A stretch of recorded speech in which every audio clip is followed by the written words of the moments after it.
I just wanted to make sure that everyone was aware. I'm sorry, Kendrick. I'm gonna have to leave you until it comes back. I'm sorry. No problem, man. Take your time. I got you. I got you. All right, enjoy the stream. I'm gonna do my absolute best to make sure I'm back at least for CESPT because oh my god, I'm not missing that. Gotcha. Good luck to you, bro. All right, sorry for the unexpected turn of events here, ladies and gentlemen. We're going to take a look at the first battleground. Tomb of the Spider Queen, 10-2 record in favor of RPG. Outstanding, in fact.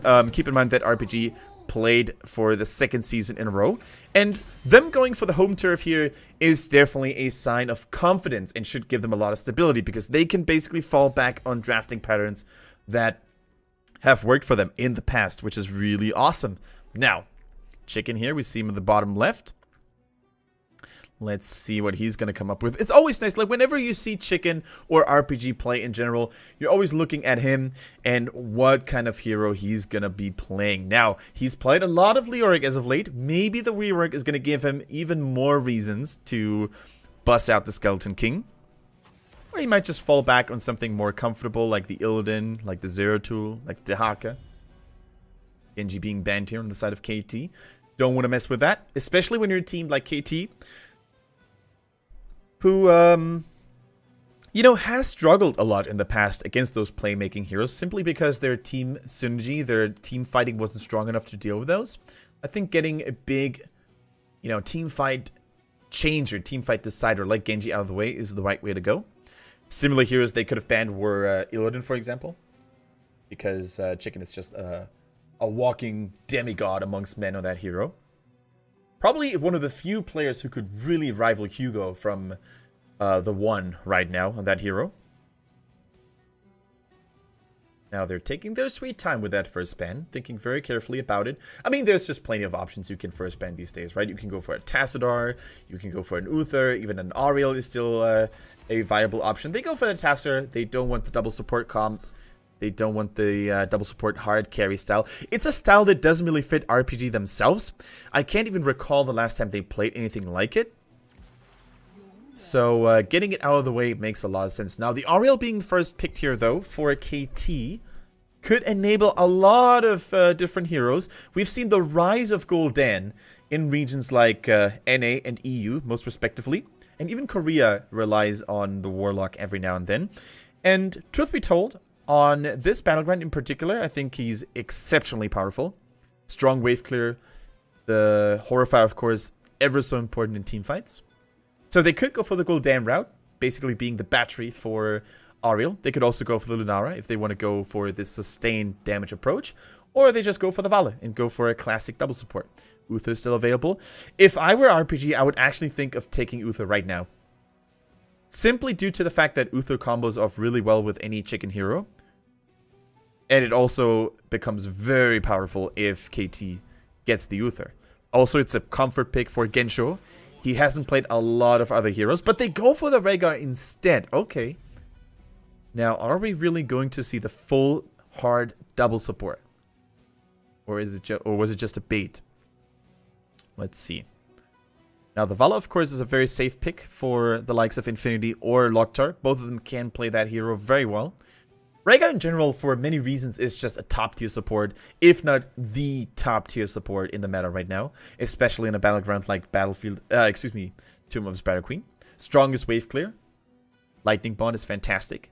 You have good rotations because you don't have this short interrupt when mounting. You can just immediately dive into the wolf form and be just a little bit quicker, which oftentimes can make all the difference in securing early ganks. But they're taking their sweet time once again. Now, as I said, there's a lot of options KT has open now with that first pick Ariel. I kind of do like it. They go for the Lunara and they go for Uther. So far, KT not going for anything that's out of the ordinary. They go for the hard double support. They go for the Lunara hard carry. And judging from the games we've seen Lunara in previously today, we can see that Lunara has become the new staple for Chinese to fall back on. It's really cool to see Lunara brings a very specific playstyle with her. All pokey poke. And strong damage across all stages, actually. So oftentimes you can say that the best way to counter the double support, especially if they have a relatively low wave clear hero like Lunara in their ranks, is just wave clear, right? You basically outpush them, you get structures, get ahead, snowball from there, have a nice XP lead, and then you basically take that over into the mid-late game. Thank you, Grubby, by the way, for that massive host. Really appreciate it. I will try my best to redo the favor later on for the Open Division in Europe. Hopefully Tetra is going to come back here throughout the day, because it would kind of suck if he had to basically live throughout the day without internet for the Open Division as well. So heroes that are good in terms of wave clear overall are, of course, the Gul'dan, is Azul. We haven't seen Azul in China in ages, so I don't think that's going to happen. Something that RPG also needs to be aware of, in my opinion, is a potential Cho'Gall. If you take a look at KT, they've got a double support. They've got Auriel, most importantly, which is a Crystal Aegis option, which is strong healing for Cho'Gall in general, and they have another poker. So I think the threat of a Cho'Gall is very real, and if RPG doesn't spot it, and if they don't go for any preemptive percentage damage, they might actually suffer. This battleground is well designed for Cho'Gall, to be honest. It's a small one. You don't really miss out on too much XP because you have one less hero on the battleground. In terms of, you know, actual soaking capabilities, not in actual combat strength. And truth be told, we have seen successful Cho'Gall plays in the HGC China before. Now, Gul'dan was locked in after all. I like that. That's strong wave clear, strong pushing power. The Johanna, I mean, it adds even more on that, right? RPG is now fully committed to that wave clear early game push playstyle. And the Johanna fits in perfectly. How good is Johanna against Cho'Gall? Not all that good. Doesn't really apply a lot of pressure. Doesn't really have a lot of damage. They could, of course, still go for the Greymane, which is open. The Malthael still open. So there is a lot of... There's a couple of heroes, actually, that RPG could still fall back on. And there are also good chicken heroes to really go for that. Aside from the Cho'Gall route, what could KT pick here? Well, Anub'arak for once would be insane. Anub'arak has a lot of damage resistance. He has a lot of good initiation. And they need frontlining, right? They could go double warrior. Okay, so they go for the Alarak instead and the Stitches. I was going to say Anub'arak Stitches could have been really nice. Anub'arak and Stitches, of course, very resilient to spells if Stitches also decided to go for the Dampen Magic at level 1. But Alarak, as we saw in the highlight videos, Neptune is an absolute legend on that hero. And we've seen godlike Alarak display yesterday from Alarak on Team Liquid. Sorry, Darkmog on Team Liquid. It would be funny though if Alarak himself played himself on Team Liquid. So I like the hero. I'm a little bit worried about the kill potential because Lunara's damage is very slow. I'm a little bit worried about the overall follow-up burst on a hooked target, but Alarak could be enough. He really could. The follow-up CC with Uther is there for a good hook. It's going to be a very, very dangerous comp for KT. That's also exceptionally hard to kill. Like Stitches at tanky mofo. We have Alarak with the counter strike, which saves him even more. Now, the chicken hero. I'm going to be honest. I did not expect that. The Stukov being locked in for the double support against double support. Hardcore healing on both sides, ladies and gentlemen. I have no idea who's going to play Stukov. Probably the chicken. We're going to find out in a bit. In terms of who's actually going to have the stronger healing, I would actually lean towards RPG. I think the Rhaegar Stukov is so much AoE healing against Lunara. And this Stukov is specifically designed here in this draft to counter the Lunara. You drop 1 Q and all the spread out poison is going to be counter healed. Are they going to be having enough damage themselves? Remains to be seen. I think we could see some insanely long team fights. Unless they get decided very quickly with a Stitches hook. I have never seen a matchup like this in HGC China when RPG was involved. So I'd love to give you more details and insight on how RPG is planning on playing this. But unfortunately I can't, because sometimes China likes to surprise the Western casters and they are left flabbergasted. in terms of, you know, overall liking, I lean towards KT. I think the Alarak is very nice. I think Uther Ariel has been proven to be, you know, almost indomitable if you can't shut them down. So I think KT's got this in terms of drafting, but RPG, in my personal opinion, is the more skilled team. I think they have the better players. I think they have better team fight coordination and synergy. So I would give it a 50-50, straight up. Better draft against better team. Am I going to be proven wrong? Let's find out in a bit, ladies and gentlemen, with the first game between RPG and KT. Let's go!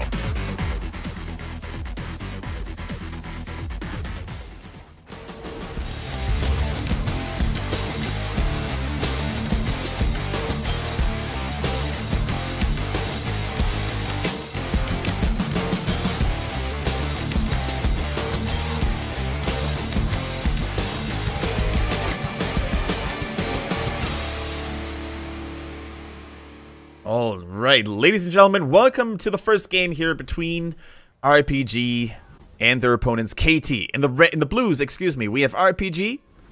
Give me that overlay. Chicken on that Stukov, as I predicted. Wang on the Johanna. Sound Rhaegar. Infinity plays the Gul'dan, and Loktar on the Vala. Their opponents in the reds, known as KT Kudos top. We have T-Die on the Ariel, Neptune on Alrak, Genju replaces Uther, Lunar is being played by Seeing, and Butcher.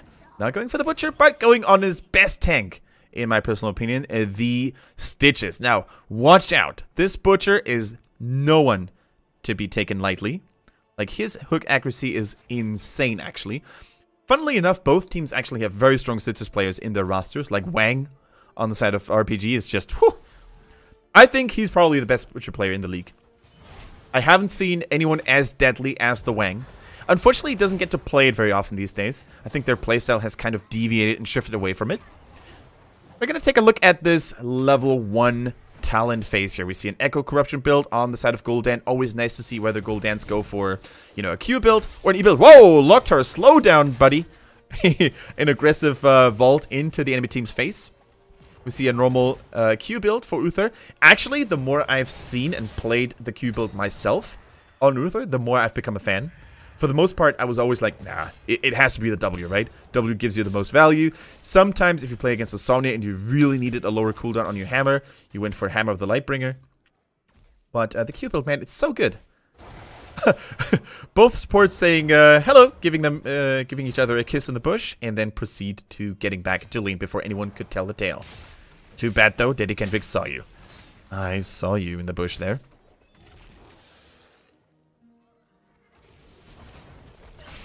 Nothing really going on here. We see a little bit of laning here. Of course, something we have to highlight. The Stukov is insanely powerful in those narrow choke points. Near the turn-in area, in those bushes, if you drop your silence in there, it's going to be very hard for the enemy team to actually get close and pay the gems. Beautiful combo and damage by Neptune continues the poke. And Loktar needs to be very careful. Like, Alrex can snowball out of control. If you saw the series between Team Liquid and the Playing Ducks on Europe yesterday, oh boy, did Darkmook just ruin the Playing Ducks' day. In the meantime, though, both teams are busy and eager to collect those gems. 27 to 29. I can't stress enough how important it is to really shut down the enemy team from, you know, turning in those gems. Something that China has been neglecting in the past traditionally, because China still, despite the region catching up tremendously in terms of other regions, I think that they still, or the Chinese teams in general, still have a lot of issues in terms of playing the maps sometimes. Like, turning down or shutting down those turn-in points efficiently enough, denying the white viewers. Like, if you saw the last game on Tomb of Spider Queen we saw today, like, there was so many turn-ins. You normally don't see that in other regions, because both teams normally do a good job at denying those turn-in points, right? So China, in that regard, still has a little bit of catching up to do. In terms of team fighting, though, in terms of, you know, drafting, I think they improved so much over the last few weeks and days. Ooh, Alrek going for a full E-build. Now, I don't call myself an Alrek expert, but this is definitely not what we're used to seeing. The unlimited power, that is. Very crazy. Also, full slam build, Stitches, just as per usual. Beautiful stun follow-up here. And the Holy Shock on Loktar. He's taking so much poke and so much damage to the face. But thanks to the relatively high cooldowns on both Uther's abilities and the Alrek combo, he should be safe. Chicken also saying hello, dropping the heals, and peacing out. Now, they need to be careful. By the way, Chicken, wait. Chicken not going for the standard silence build. We're going to have to take a look into this, ladies and gentlemen. China, once again, likes to do things a little bit differently. Infinity takes the poison and says goodbye. There were no minions nearby for the Gul'dan to use his self-healing there with his level 4 talent. Now, Stukov going for that level 1 Fetid Touch, which is pretty nice. Of course, the more heroes are getting hit by his W now, the cooldown is going to get reduced, and of course, the cooldown is basically going to be reduced, and the mana cost is going to be removed. So that could be huge. Like throwing that purple goo 24/7 could really allow heroes like Gul'dan to get so much value because it's much easier to land those skill shots then. Also, Vala probably has more time to just, you know, keep hitting with those auto attacks. Cool adaptation here as well by Vala. Not going for a full classic arrow build. Going for some of the arrow talents, but also for some of the, the hot pursuit at level 1. Giving a little bit of mana sustain and more damage. I like it. I like it. You don't always have to go for the Monster Hunter, especially on a map like Tomb, where you don't need it. Whereas on a map like Battlefield, you normally always need it. Oh my, have my babies. I want to get protected by that Rhaegar. Like, if I see a Stitch's Hook cleanse, I'm just getting really warm in my belly region because that makes me feel very protected. Super cool to see. And that was a very important one. Like, if Locktar on the Greymane had died there, or Infinity, excuse me, that could have been a disaster because the red viewers were knocking right at RPG's door.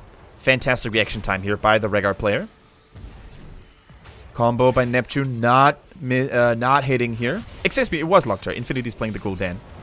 Fantastic. Gul'dan is, of course, really, really good when it comes to defending against those wet weavers. He destroys the spiders and the big guys alike with his heavy hitting Qs. You also see the hunger for power at level 7 for Gul'dan.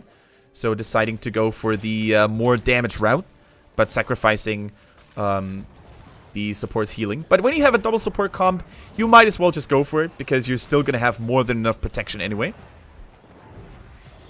All the web viewers have been dealt with, and RPG didn't really take too much damage. Sure, they lost a couple of towers. Sure, they fell behind in XP as a result. But look at that. They're sitting at 48 out of 50 gems. And if they manage to get this turn in now before their opponent's KT reach that level 10, they're going to get a lot of value.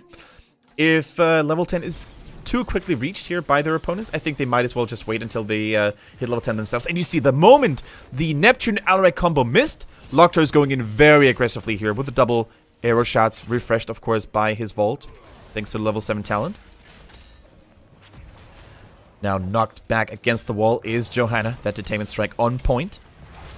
And look at the energy gain. Like Auriel, when that level 7 cooldown reduction talent, the Bursting Light was removed, at first I was like, not sure how viable the hero is still going to be. But thanks to the fact that she now regenerates energy much quicker, I think makes her equally viable. Like T-Die on the Auriel being such a staple. Gorge coming in here as level 10 for KT. So now we're going to keep a special eye on that Butcher. They don't have enough just yet for another tournament, but they're getting very close, very close. Hopefully my caster math did not cheat on me here. Counter-Strike, Double Protection, Divine Shield, and Crystal Aegis. And the Leaping Strike here for Lunara, but level 10 now also available for RPG. And this is where they need to make a move. This is where they need to move out and establish some map presence themselves. Blessed Shield, the Flailing Swipe, okay. I think it's kind of nice counter disengage when Stitches decides to hook someone. Hey, did he just cleanse another hook? Is this the new cleanse god known as Sa on the side of RPG? I'm not sure if that hook had landed 100%, but the reaction alone was just amazing. Speaking of disengage, by the way, the Flaming Swipe and the Fear provided by Horrify can actually turn things around very, very mightily in favor of RPG, but it is once again KT that gets the web viewers and gets a hook plus the Gorge. This time, Stitches was too hungry. Oh no! The Detainment Strike, it saved him! Infinity is still alive, gets the Ancestral as well. And RPG is able to fight as 5 once more. This time Rhaegar might be in trouble. Saves himself for now. Lunara going deep. She gets the kill with a cheeky double Leaping Strike. Saying, haha, got you after all. Alright, this is now getting really serious for RPG. This is where KT might snowball. One Ford already gone. The second one in the top lane doesn't really look that healthy either. Wang is a tanky Jojo, but even a Johanna needs to be careful. Takes that purple goo to the face. Deals a lot of damage. And he's like, hey, team, can you guys help me out here? Thank you. Maybe not. Okay. I'm just gonna watch all those structures crumble. I mean, Johanna does carry a lot of gems, I think. I actually didn't pay attention to how many gems she carried, but I expected it to be a lot.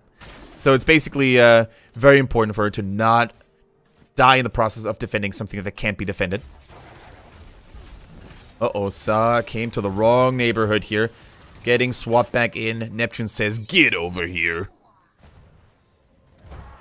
However, he might have bought his teammates enough time to go for a turn. 25 gems on Wang, by the way. He's a rich Wang. Butcher trying to go for a cheeky hook here, but not being successful. Now, RPGs, they need to be very careful. They need to be very careful on how they turn in. If they overextend without being level 13 themselves, even if they get a turn in, but let's say they get a turn in, but they lose 2 heroes in the process. Not worth it, because those death timers are going to hurt you. You're not going to be able to push non-13 against 13. So, yep. They're going to have to wait. They're going to have to patiently soak, not getting hooked. Very important. Keep your distance from the butcher. Just like a vegan would. Just wanted to let that sink in. Sorry, guys. Oh, isn't it nice when a solo caster laughs about his own jokes? Alright, look at Butcher. He's posturing up. He's trying to go for a cheeky hook over the wall here. But decides to go elsewhere. All the heroic abilities are ready. Very important. 13 now online as well. Vala goes for the spell shield. Or for her own version of spell shield for the gloom. We have the health stone coming in for Gul'dan. Needs more burst healing. I like that. Keep in mind his health reduction or his healing reduction from level 7 only counts for other healing sources. So the health stone still gets the full value. The E-build coming in. Wang in trouble here. Infinity also a massive combo by Gul'dan. But the flailing swipe says, get out of here. Fear also being popped. So much disengagement. But look at the merciless poison. It is ticking. And KT is relentless. They refuse to let go. Gul'dan is not fully stacked yet. The Echoed Corruption not kicking in just yet. That could be a huge power spike for them if they finally manage to get it. But as it is, the double support for RPG keeps them alive for now. Keeps them alive for now. But look at that. All of their heroic abilities are on cooldown, while KT didn't have to use a single heroic ability. That is huge. Wang, he needs to pay. Alternatively, Chicken is enough too. They only need 2. Can you believe it? Like they, oh. Wait, did KT just... Oh my goodness, KT got another one. Another one. That must feel so frustrating. Like, RPG has been storing and saving those gems for how long now? 5 minutes? 7 minutes? And they just can't get it because KT is doing a fantastic job. Constantly denying them the turn-in. Constantly being that thorn in their sides. And they're going to have another wave. I think that's the triple. And now the last remaining fort is going to fall. They're going to get 16. Right of Rakshir, by the way, for Alrek here. So he's going to deal a lot of damage on a targeted enemy. Dodging the hook here. Very nicely done. But I think KT, they want to go for the kill here. They really want to get more value out of this. Bottom is still getting pushed. That wave here in the bottom is still looking mighty healthy. And there's only so much you can do as RPG. Like, your team comp fully revolves around disengage. They have no engage whatsoever. So, Johanna, unless she goes for a flank with a blessed shield, can't initiate a team fight like an ETC could, like a Muradin could. They're just going to have to sit there idly and wait for KT to really turn on the heat. The fact that they also have 2 supports doesn't really help either. If they had a hero like Malthael, they could maybe try to make something work. Look at it. They're just pushing Wang back. Nothing happens. And he's sitting at 45 gems. And guess what? If you can't initiate a team fight, if you can't bring the pain to the enemy team, well, you can also not really force an objective, right? Because you have no kill potential. Like, all Wang can do is just spam his W and watch the enemy team go away. There's no Malthael to follow up. There's no Illidan to really dive back deep. But with 16, they might be able to turn things around. Oh my goodness, KT also stealing the bruiser camp on the enemy team's side. Like, whenever something like that happens, you realize you're in deep trouble, man. If they can steal a mercenary camp right under your nose, and there's nothing you can do about it, you're gonna be in a rough position. Oh my goodness, zero respect coming in from KT. They engage on the Wang, on the Johanna, and they gorge him. They are so confident in their damage capabilities that they say, we can kill the main tank, no problem. That was a wrong assessment, though, as they in fact did not have enough damage to kill the Johanna. I don't think KT really minds, though. Like, all they need to do right now is prevent RPG from turning in their gems. They have so much poke. They're going to destroy more and more buildings slowly but surely. That tower cannot be saved. Look at that poison damage. The Stitches slams. The Lunara. It's just absolutely crazy. The cool thing about Auriel here in these situations as well is that RPG doesn't have enough damage to really, you know, threaten anyone. So Genshu on the Uther, he's sitting on full mana all the time. He doesn't even need to heal. Auriel by herself can keep everyone safe and sound. And this is the reason why they're going to out-sustain them. They don't need the mana. Oh my god. And look at Neptune. So much damage on that unlimited power by now. Those E spells are going to hit like a truck. Oh boy. You can't wait until KT picks K2 versus KT. Oh man, that's going to be good. Like, we kept saying this, but if Uki in the chat brought up a very good point. Like, if KT picks Kalthus and Kalthuzad in the same game, or if they pick either of the two and their opponents pick the other one, it's going to be a KT Fiesta. Oh, that's a good hook. That's a good hook on the Stukov. No mobility here, but the retaliation is there. Good cleanse, keeps him going, but the fear is there, and once again, Stitches is now in trouble. So many heroic abilities now in cooldown, though, for RPG. Once again, that's the big problem. Look at that Alarak damage coming in here as well. So many people on the side of RPG are dropping low. That Stitches hook barely missing, but the poison is real. Sea-Ink on the Lunara is on a tear here. Executes with a leaping strike. Beautiful Divine Shield. Keeps him safe and sound. Oh, Sa is gonna fall as well. No, you gotta be kidding me. You gotta be kidding me. The Earth Shield is saving him for now. That was a last-second save here. But the kill on Johanna was all they wanted. Without the Wang, there's not a whole lot RPG can do. Without their main frontliner, they cannot contest this boss. What they need to do now is they need to rush for the turn-in points, and they need to try and get the Web Weavers. But look at Alarak. Cheeky Alarak really is guarding those turn-in points. There's a Wisp on the top one, and there's Alarak on the bottom one. So there isn't even a window. There isn't even an opportunity for RPG to get that turn-in. But they're trying to do it now. They're trying to do it now. Alrek by himself should be able to stall it long enough. He doesn't even show himself. Neptune plays this so well. KT plays this so well. Oh, denied.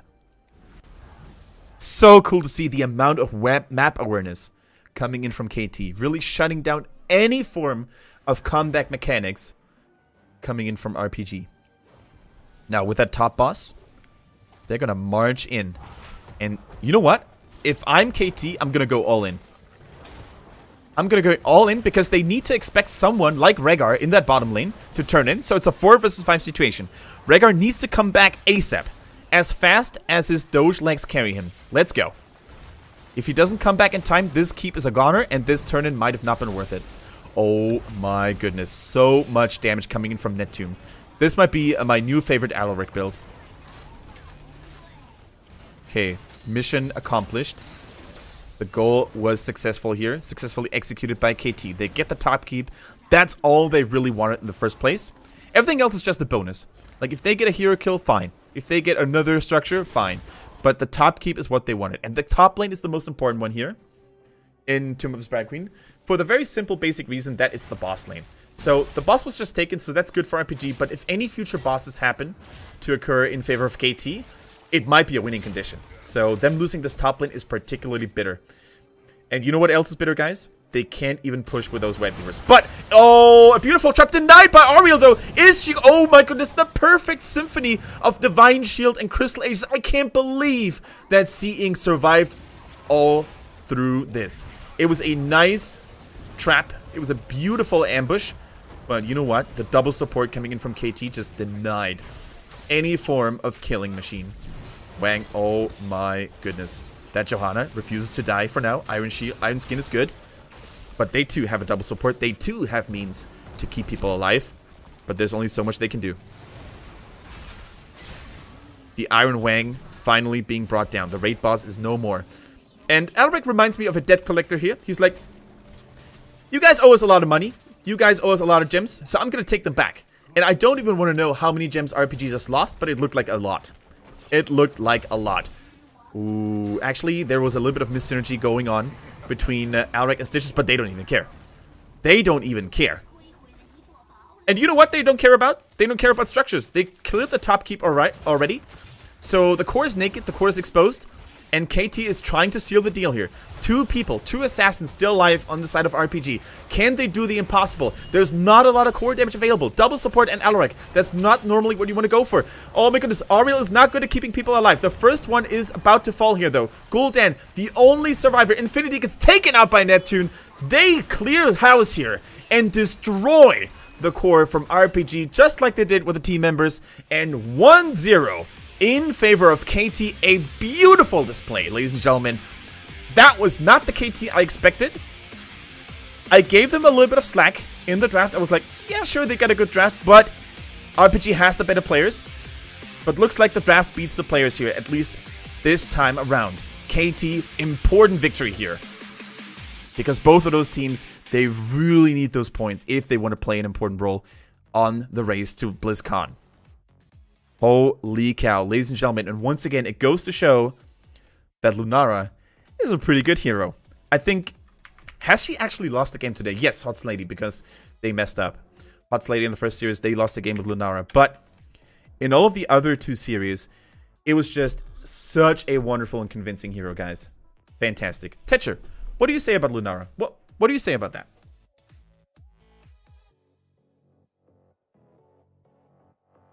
I fully agree. I think Lunara is quite solid.